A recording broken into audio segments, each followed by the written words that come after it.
Can I start? It seems like yes. Okay. Thank you very much for everyone from Thai, and also I need to thank for the Thai government and also friends from Chulalongkorn University to give us this great opportunity to talk about our organization in Thai. So in my talk will be within 25 minutes or something. Then in this talk, I'd like to talk about our philosophy in our company. So here's our profile. So teamLab is a Japanese organization. We started our company in 24 years before. And then what we have been doing for past this 24 years is we are trying to collect the members from all over the world, from different specialists, such as designers, animators, programmers, hardware engineers, software engineers, and mathematicians and architects, and so on. And then we are making artworks right now. So I'd like to clarify, I'd like to explain about the differences between traditional artwork and an artwork we are producing. So here's one example. So artwork used to stick with physical materials. I mean, you know, if we try to draw the painting, we put the paint on a canvas, and we put the canvas on the wall, and people will be able to see the artworks. But artworks is fixed. But if we use digital media or digital technology, we can unleash them from the materials. So this is another example. So this is a painting of ours. So if we use digital media to draw the pictures, they don't have to stick in the canvas. I mean, they can leave from the canvas. And also system-wise, if we connect the two different rooms, spaces, the artwork doesn't have to stick with the one space anymore. So they can leave, they can move autonomously, just following certain algorithm. They are free. And also they can become interactive to you. So that means you can be a part of the artworks. So this is just the different type of the differences between traditional artwork or the artwork we are making. So by make artwork to become interactive, there's a few concepts. I mean, there are a few concepts in our studio. So today I'd like to tell you about the three concepts from our studio. And then the first one is called transcending boundaries. So within this concept, we are trying to break or delete the existence of the border between everything.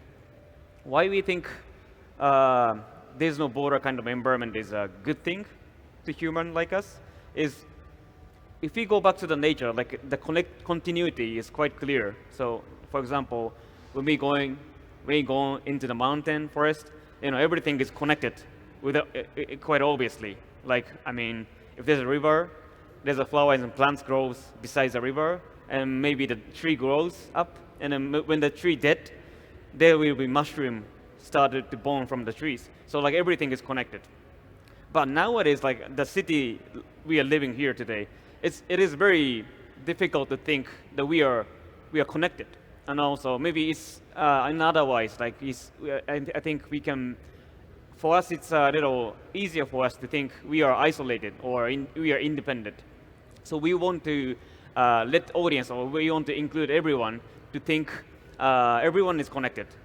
And then some connection, continuity is a good thing to each other. So that's the first concept.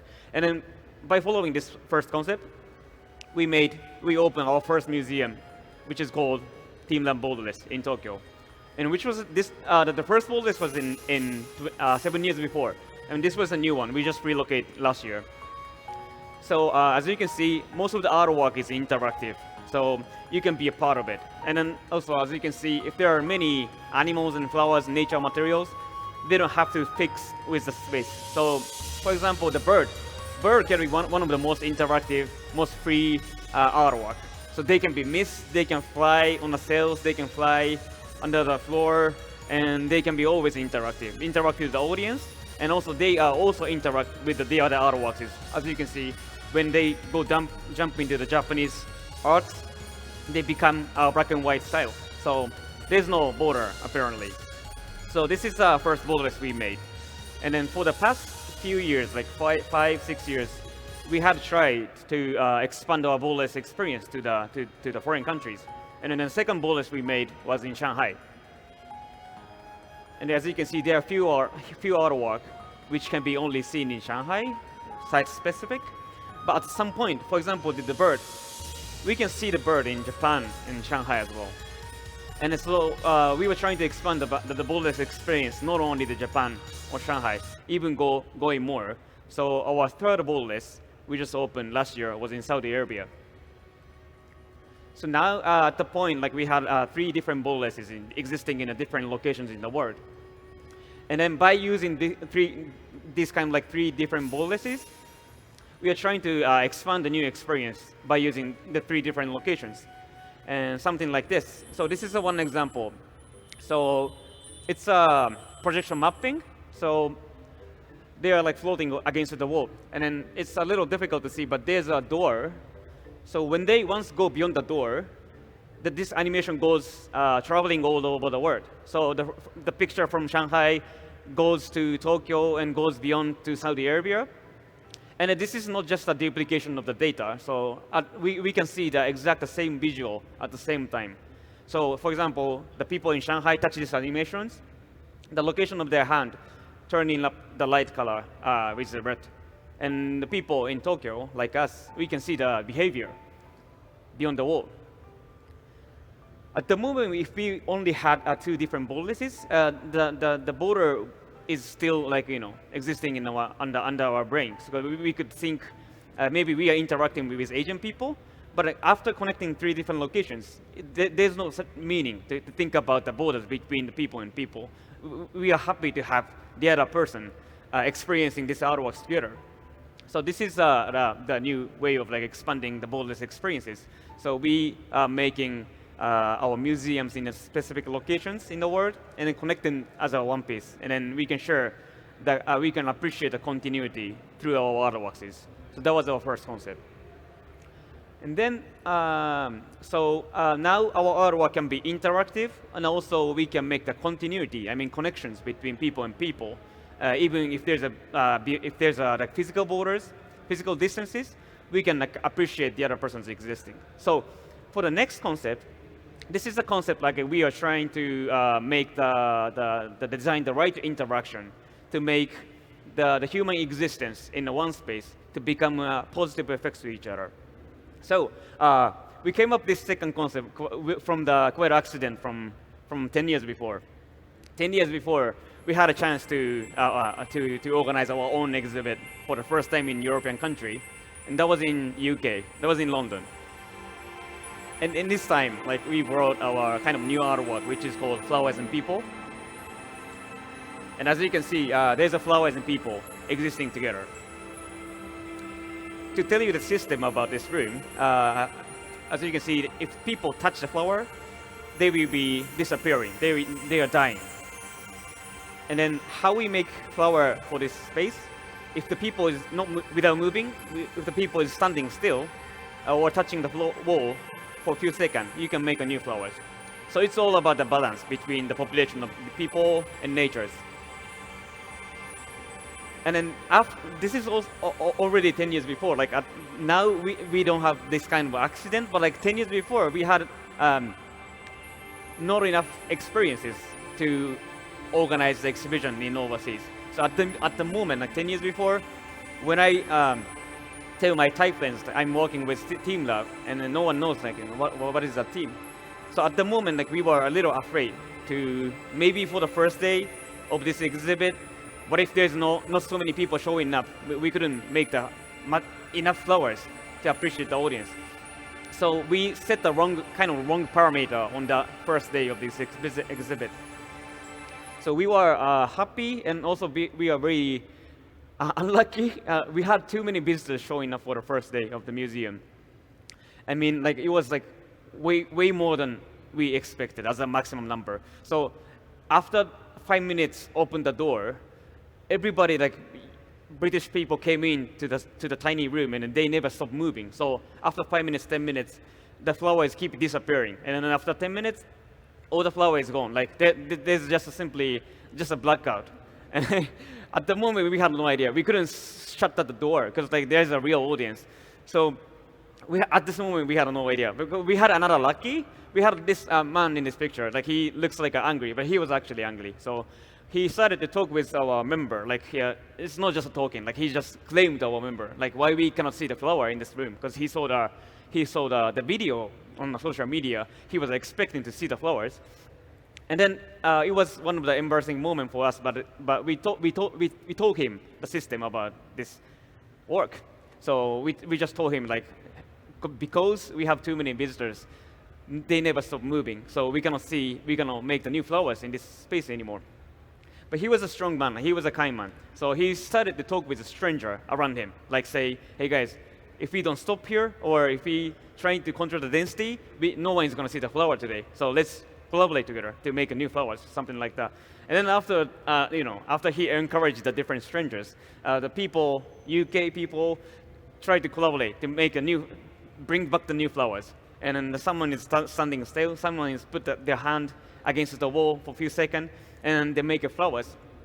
And after 5 minutes, 10 minutes, we got the flower to be back in the space. And after this, like when people enter to this room, they are complete strangers. They don't barely talk.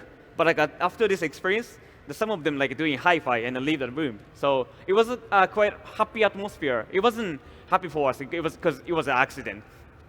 But the atmosphere at the venue was super nice. So this was just an accident. But if we can design this interaction again and again, happening again and again, maybe we can make the other strangers in our space to become a positive effects to each other. So that's our second concept.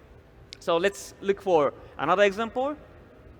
So this is one of the masterpieces of traditional artworks. But the traditional artwork is fixed.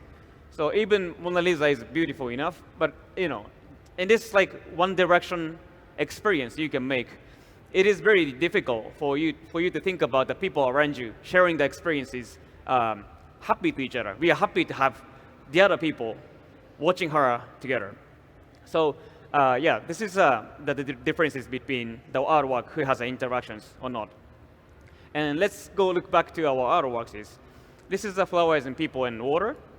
So as you can see, there's an interaction between water and flower and people. So maybe there's 3 people standing in this space. So maybe people in front of everybody, standing in front of everybody, she will be able to watch to see one of the most beautiful water particle because she isn't disturbed by anyone.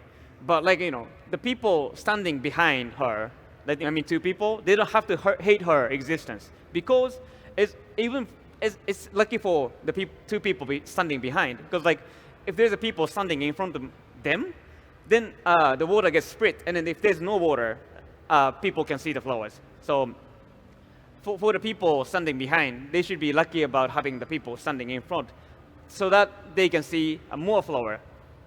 So this is the interaction we are trying to design.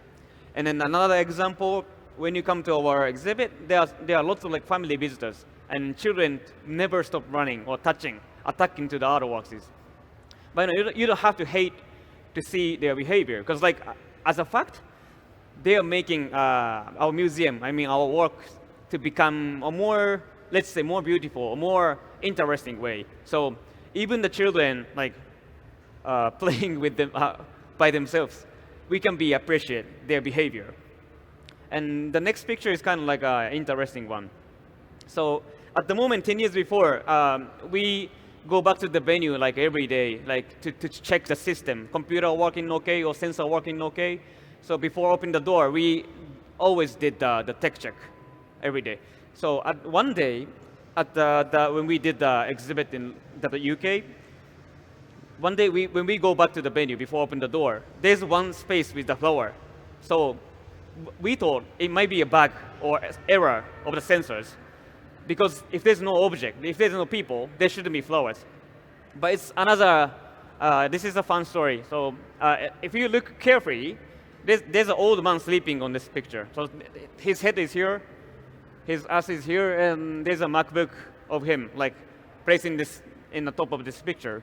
So he was one of our members working with this project, and then he didn't came back to the night, or maybe the day before, that he didn't come back to the hotel. He stayed there whole day, spending his best effort to make the experience to become better.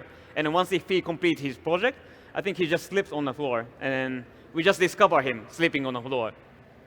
If it's like, if it's nowadays, I think if we find the people sleeping on the floor, we just like wake him up immediately and kick him out, because like, few minutes later, there will be a real audience showing up. But at this moment, he was, at least for us, for our site, he was beautiful enough, with because he's sleeping, he's not moving, they're like full of flower blooming around him. So we just didn't wake him up on that day. We just opened the door for the real visitors in the UK. So we just wanted to take a look at how people react, even the older guy sleeping on the floor. And it was quite succeeded. I mean, like when the British people entered the door, they found one place with a flower. So they wanted to take a picture. And then when they get close enough to this object, they found out like there's an older man sleeping. And then the British people looks like, wow. But wow is not in a negative way. The wow is, at least it was like interesting way. So at the day, when I opened social media, I mean Instagram on the day, I saw lots of pictures of him, like hashtag with beautiful man or flower man. He wasn't quite beautiful enough. He's just sleeping on the floor.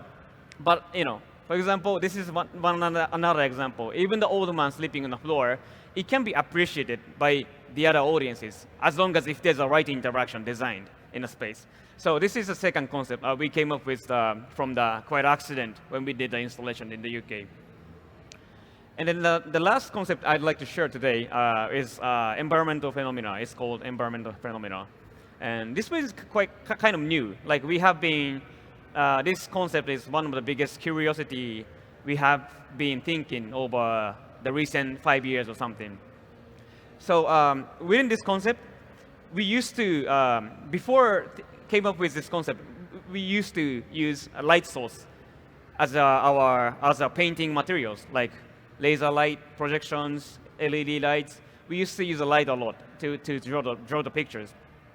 But within this new concept, this can be our new approach. So we are not making the art itself. We are trying to make the environment. We are trying to control the energy in the space. We are let's say we are trying to make the certain order of the energy in the space to make to artwork stay there as long as if there's an environment. I think it's always difficult for me to explain without using visuals. So this is our first try. So the first try, we try to make the cloud. Cloud stays in the middle of the room always, as long as if there's an environment made by us. So it's they are behaving like the nature object, like human being or the other animals, or maybe viruses.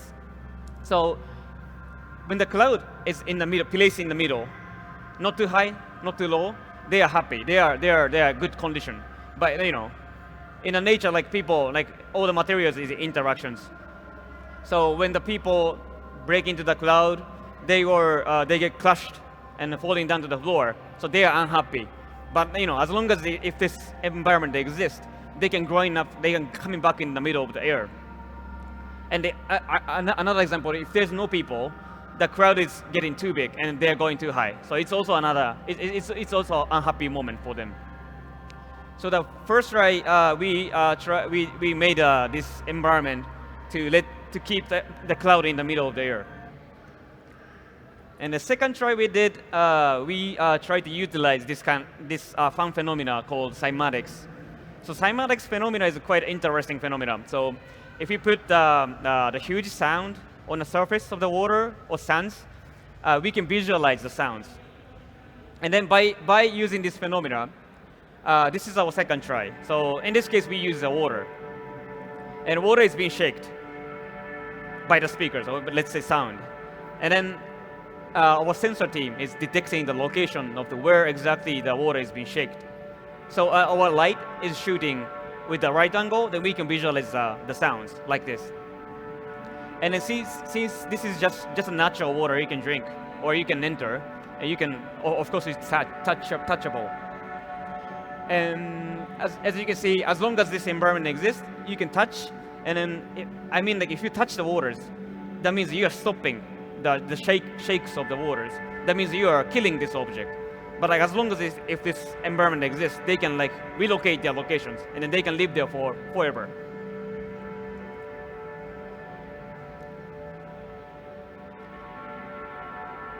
Like this.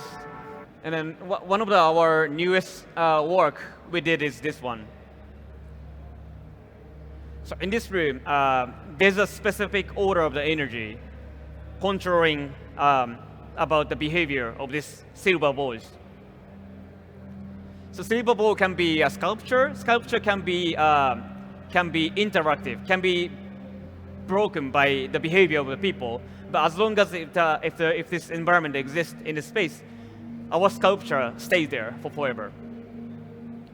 So this is our one of the most biggest curiosity we have in our studio right now. So now we are trying to trying to make the environment to let the artworks exist there, as just like as the nature materials.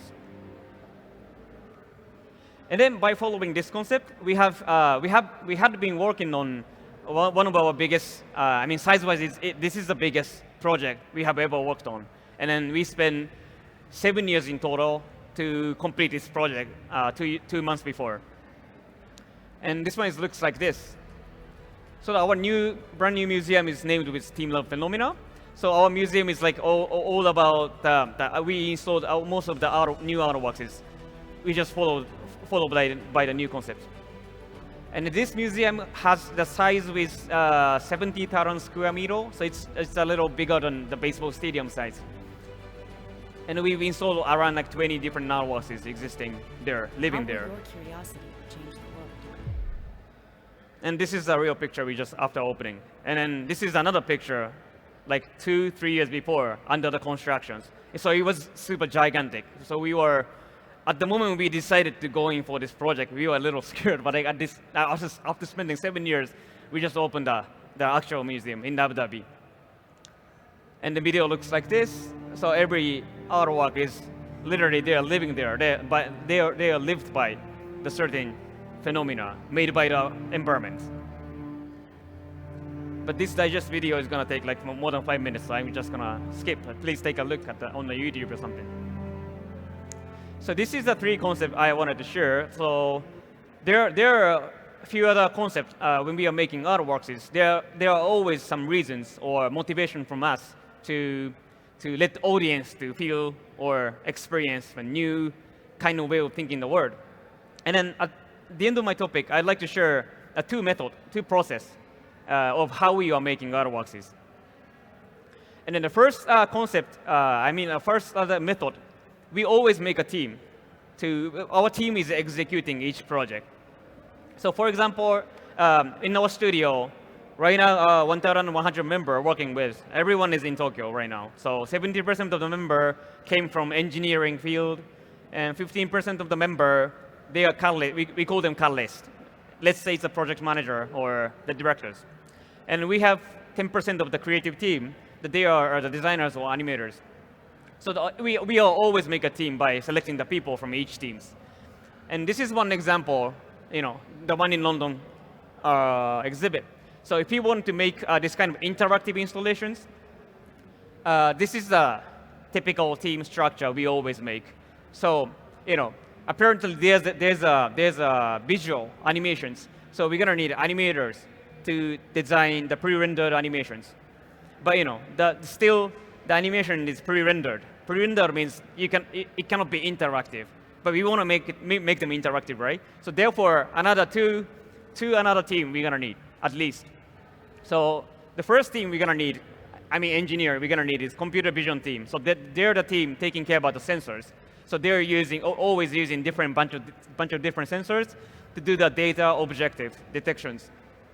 And then we have 2 data from now. The previous pre-rendered animations. Another data is like the result of the data objective detections in the space. And we combine them on Unity, which is a game engine on Unity. And then within the Unity simulations, there's a water streaming, and then there's the location of the objects in the space, and then they can be interact in the real spaces. And then the animation will go through via the projectors. And then of course, like sound is another important component. So we have sound team as well. And then This is visual work, but like, if we want to make hardwares, I mean, hardware is physical devices, we have hardware engineers, or the other engineers will be working on it. And then the people in beneath, they are the people taking care about the sensor, taking care about the space. So architects design the architects. Catalyst, let's say, Catalyst is like doing everything, rather than rest of the team doesn't do. So but the Catalyst can be a project manager for each product, let's say. And then this, that was the first method. Like we always make a team. Like team is executing the project by collaborations. And then this is another, very important making method from us.